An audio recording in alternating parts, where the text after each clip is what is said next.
Now, what can you tell us about the atmosphere there as this takes place at two separate venues? Well, we are outside the KwaKhethomthandayo Royal Palace. This particular venue will be remembered by many South Africans because this is where the remains of the late King Goodwill Zwelithini were actually processed. This is the home where he spent his final days. In fact, behind me, what people would usually see would have been, a flurry of vehicles that of mourners who would have come to visit the late King Goodwill Zwelithini to pay their respects to their family. So quite a significant home. It is also the home of, his first wife, Queen Nkosikhona Duma. But today, what you've seen is very little activity outside this particular palace.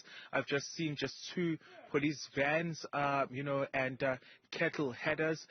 We've seen inside the actual palace that they're setting up a marquee. We know that the provincial government of KwaZulu-Natal has particularly identified this particular palace as a venue where they will be holding a special prayer in honor of the late king.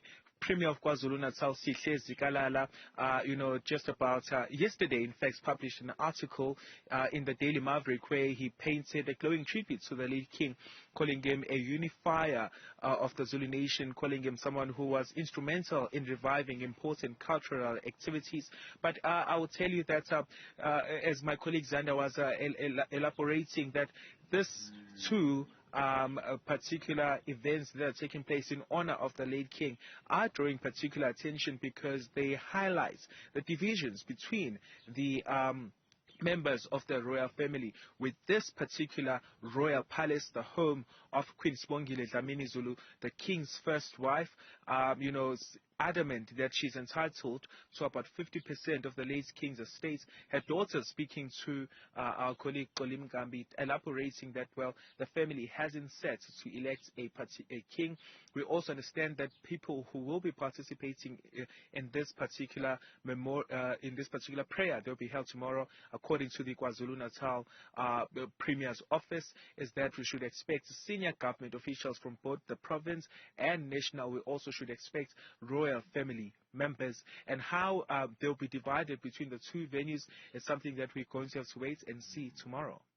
Absolutely. Let's leave it there for now, wrapping it up as, of course, taking a look at the preparation that is underway as the 1 year marking the 1 year anniversary of the death of King Goodwill Zwelithini. We will continue to keep a close eye on those developments.